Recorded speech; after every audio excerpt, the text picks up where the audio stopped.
Good morning. This is a revision for grade 12 Advanced EOT Physics, Term 1. First learning objective is define quantities of light like luminous flux, illuminance, specifying their SI units. So first of all, luminous flux is represented by the letter P. Luminous flux is represented by the letter P. And this is the rate at which the luminous source produces light energy. Or else we can say this is the total energy produced by, or total visible energy produced by the light. So luminous flux represented by P and its unit is lumen.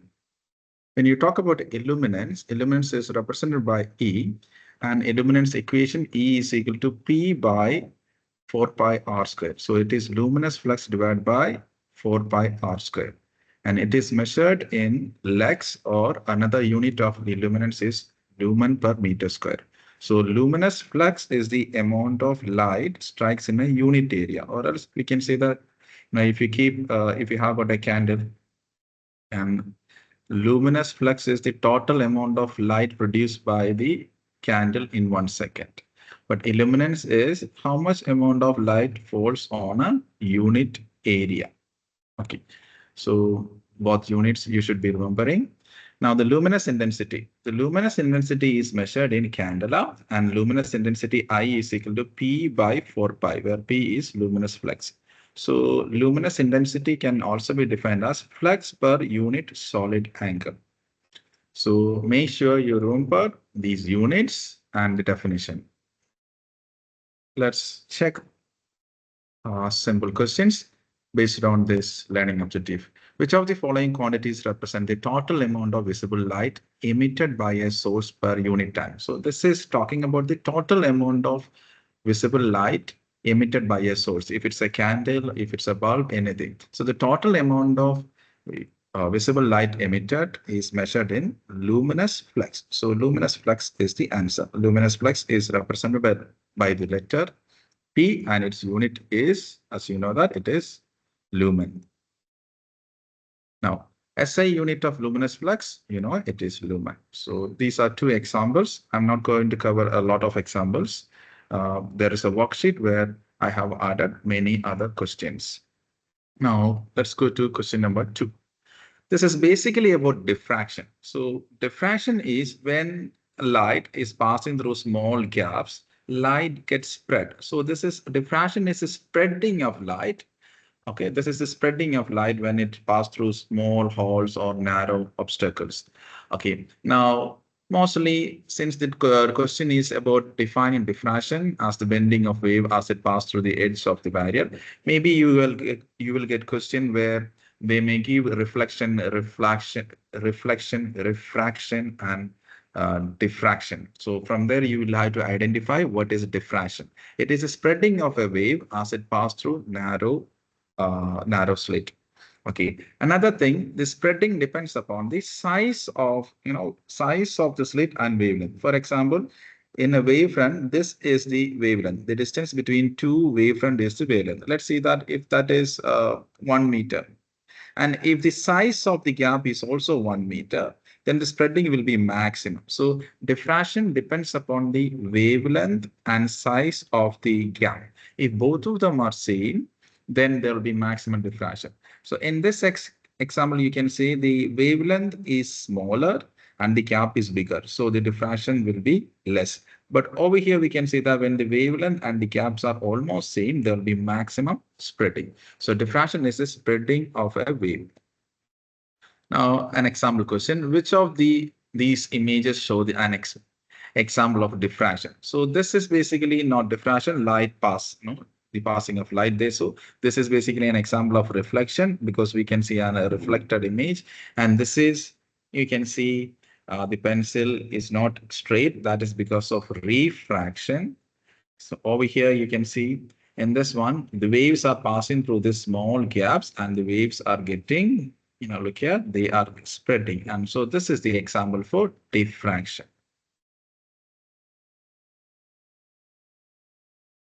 Next one, describe that the color of light is related to its wavelength and frequency. So when we talk about speed of a wave, Speed can be found by using the case of speed is equal to frequency into wavelength. Okay. And the color, we can say white light has got 7 colors. So white light is not a single wavelength. White light is made up of a lot of. So or else white light is having waves from 400 nanometer to 720 nanometer. So when we have the electromagnetic waves having wavelength from 400 to 720, all together we call it as visible light. So light, when it is a white light, it is not made up of a single frequency. That light has got that single frequency or single wavelength. That light has got waves having wavelength from 400 to 720. And we can say that depends upon the wavelength, its color will be different. For example, if it is 400 nanometer, it will be violet. And if it is 665, this is basically a range. It's not a particular value, but it's a range. So where it will look like red. So when this white light, since it is made up of different colors, when it passes through a prism, it gets splitted into different colors. Okay, and the splitting of white light into different colors is known as dispersion. Okay. Okay, so that's the basic idea regarding the wavelength and frequency. Now we can say pigments. When you are mixing different pigments, we get different colors. The primary pigments are yellow, magenta, and cyan. These are the primary pigments. So when you mix these pigments, we get other colors. So secondary pigments means secondary pigments formed by mixing of two primary pigments. So if you mix yellow and magenta, we get a secondary pigment. If you mix magenta and cyan, you get another one. So the secondary pigments are the red, green. So for here, this is the primary pigments. So yellow is a primary pigment, then magenta is another one, cyan is another one. So when you mix yellow plus, so here this one is basically we mix yellow plus magenta. Then yellow plus magenta it give you red. Now likewise, you got red, green, and blue. So there may be questions where they will ask you, what is the color when you mix a pigment of magenta and cyan? Or when you mix yellow and magenta, what is the other color form? Let's try some of the questions. What explains the different bending angles of colors when the light enters the prism? So we know that white light is made up of a lot of different colors, or white light has got wavelength, ranging from 400 to 720 nanometer. As the white light passes through this prism, the bending depends upon the wavelength of the light. So the maximum bending is happening to the violet light, and minimum bending is happening to the red light. So this question asks us what explains the different bending angles of colors when white light enters a prism. The speed of light in vacuum, no, that's not correct. The intensity is not correct. So they are different wavelengths. Because they are having different wavelengths, their bending is also different. That's why the light gets splitted into its colors. So this one, another one, where they are asking what is the color at A and what is the color at B, C, and D. So you can refer to this one. So the A is blue, B is dark, C green, and D is red. So it is important to know that, when you add different pigments, we get another one color. So you should study this. Now, question number 4. This is about Malus law. This is about Polaroids. So Malus law say that when the intensity of light coming out of a second polarizing filter is equal to the intensity of the polarized light coming out of the first polarizing filter multiplied by the cosine square. So or else we can say that if you know the intensity of the light coming out of the first Polaroid, if it is I0, then the intensity of light coming out of the analyzer, I equals I0 cos square theta. But when you do this question, you will have to check what kind of light, whether it's a polarized light or not. So if an unpolarized light passes through a single Polaroid, then the intensity becomes half. For example, if I have got an unpolarized light like this, and if it is passing through a Polaroid, and if its initial intensity is I0, here the intensity over here will be I0 by 2. So this is very important.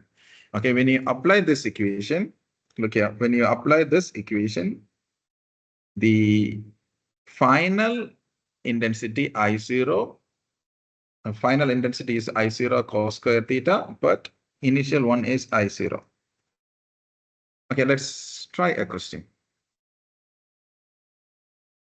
Apply Malu's law of light. So this one, what is polarization of light? Polarization of light, we can say that the light has got vibrations in different planes. When the light passes through a Polaroid, those vibrations will be restricted for a single plane. So the splitting of light into two different rays, this is not true. The alignment of light through the single direction, the bending of light when it passes through a medium, no. The change in the speed of light in different means. So this is not one. So we can say that it is the alignment of light wave in a single direction. Because the vibrations in the case of an unpolarized light, the vibrations are in different plane. When it is passing through a Polaroid, it will be restricted to a single plane.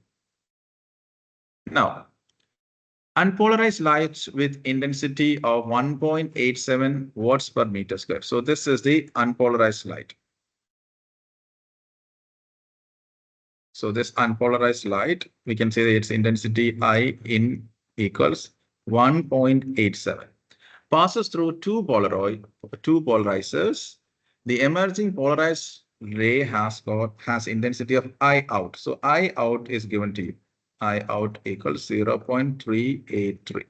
What is the angle between the polaroids? So first of all, unpolarized light is here. Then it passed through the first one. So this is the first one. As it passed through over here, I can say that the intensity will become half. So here, if the intensity is IN, here I can say that IN intensity will be IN divided by 2. And then after passing to the second polarizing filter, we can say that its intensity is I out. I out is equal to 0.383. So they are asking what is the angle. So we can say that here, when we use the equation I equals I0 cos square theta, where first of all, I0 is IN divided by 2. So I0 is equal to 1.87 divided by 2. That is the value of I0. You put in the calculator, you get.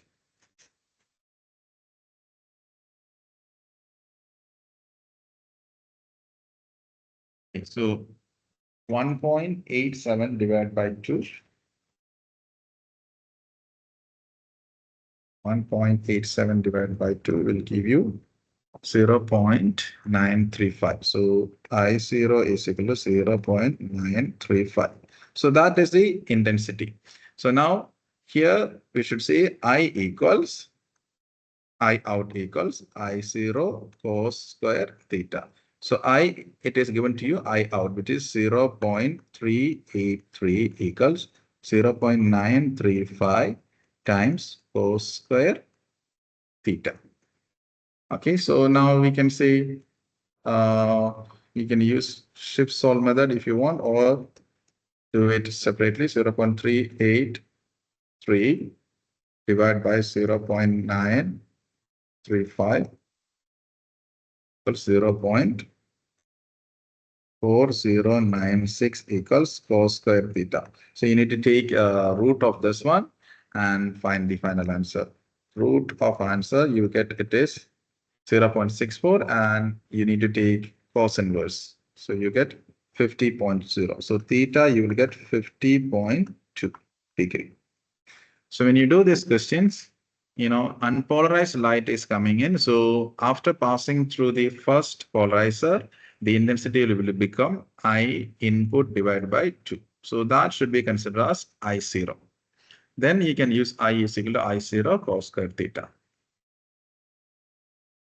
Next one.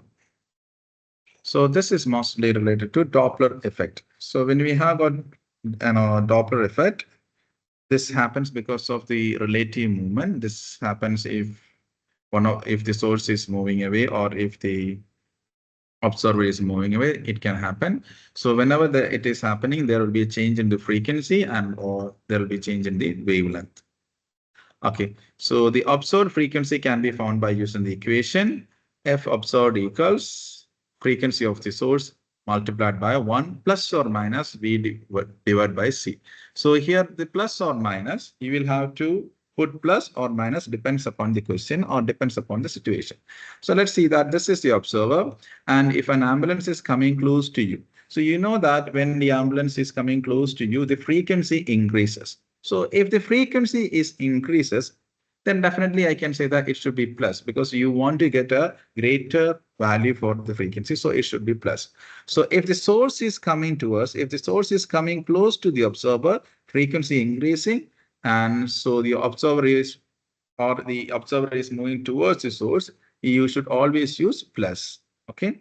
So what I usually tell my students, you know that when an ambulance comes close to you, you know that the frequency is increasing. So you'll be getting a higher pitch. So if the frequency is increasing, that has to be a plus value. Then only we will get a greater value.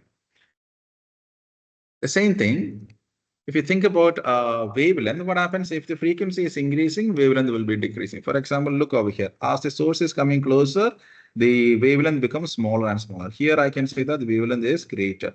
So in the case of wavelength, we have got another one equation, lambda observed minus lambda equals delta lambda. That is equal to plus or minus V over C lambda. Okay, so if the source is moving away from us, we will get a greater wavelength. So you should be using plus. And if the source is coming close to you, you should be using a minus. So the plus and minus sign has to be taken, depends upon the situation. Now, how fast is a galaxy moving relative to Earth if the light from the hydrogen spectrum of 486 nanometer is red shifted to 491 nanometer? So we know one thing, that this light, this is the original wavelength. So how fast is a galaxy moving relative to the Earth if the hydrogen spectrum of 486 nanometers. So lambda, normal lambda is equal to 486. But observed lambda, I can say that this is red shifted to 491. So you should be using the equation lambda observed minus lambda is equal to lambda observed minus lambda is equal to plus or minus V by C lambda. Plus or minus V by C lambda.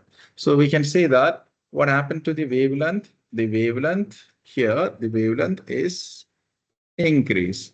The wavelength increase means we can say that it is moving away from it. So if it is moving away from us, we can say that it should be a positive sign. So you should be using a positive one. Substitute these values, you will get the answer. Lambda observed 491 nanometer. So this nanometer, we know that nano is 10 to the power minus 9. So 491 times 10 to the power minus 9 minus 486 times 10 to the power minus 9 equals V plus V is how much? How fast the galaxy moving? So we need to find out V. V divided by C is what? 3 times 10 to the power 8 times lambda, which is 486 times 10 to the power minus 9. So this is the one. When you solve this, you get the answer. The next one, a hydrogen atom in the galaxy is moving with a speed of 6.55 times 10 to the power 6. So the speed in which the atom moves, so the speed V is equal to 6.55 times 10 to the power 6. Away from the Earth, emits light with a frequency. So the frequency is 6.16 times 10 to the power 14. This is the frequency of the source. What frequency of light from the hydrogen atom would be observed? So frequency F observed has to be found. So we have got an equation for F observed. F observed equals F into 1 plus or minus V by C. So F observed is equal to F into 1 plus or minus B over C. So frequency observed equals frequency of the source. This is 6.16 times 10 to the power 14, 1 plus or minus. So here, what should be there? You should put plus or minus. Read the question once again. The hydrogen atom in the galaxy is moving with a speed 6.55 times 10 to the power 6 away from. So this is going to be away means they are further moving away. So the frequency would be decreasing. So it should be a minus sign. Minus B 6.55 times 10 to the power 6 divided by 3 times 10 to the power 8. So that's it. When you plug in the values, you will get the answer. Now, question number 6. Apply the law of reflection in drawing ray diagrams and solve numerical problems. So this is basically very simple.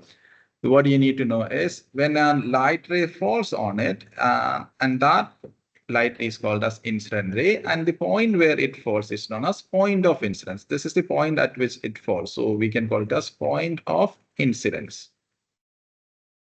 And the ray which is reflected is known as reflected ray.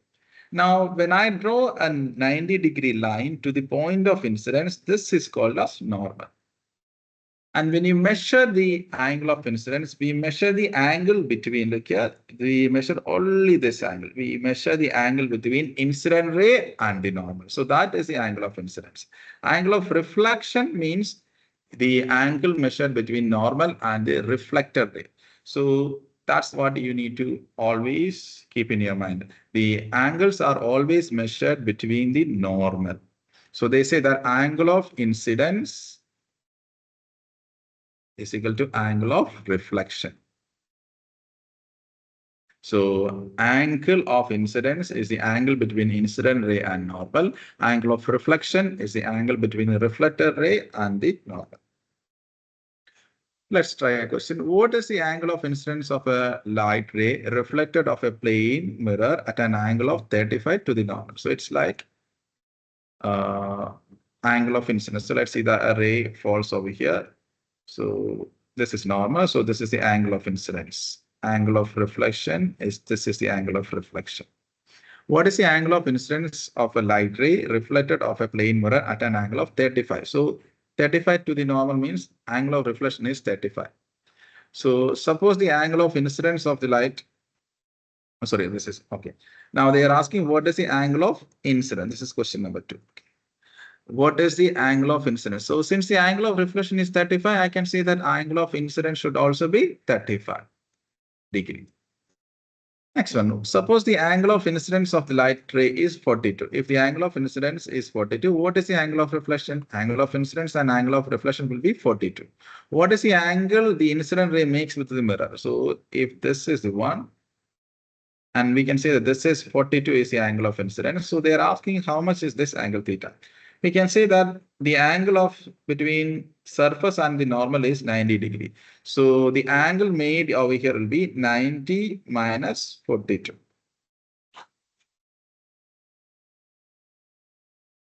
Which is going to be 48. What is the angle between incident ray and the reflected ray? So we can say the incident ray will make an angle of 42 with the normal, and reflected ray will also make an angle of 42 with the normal. So this is going to be 42 multiplied by 2, 84.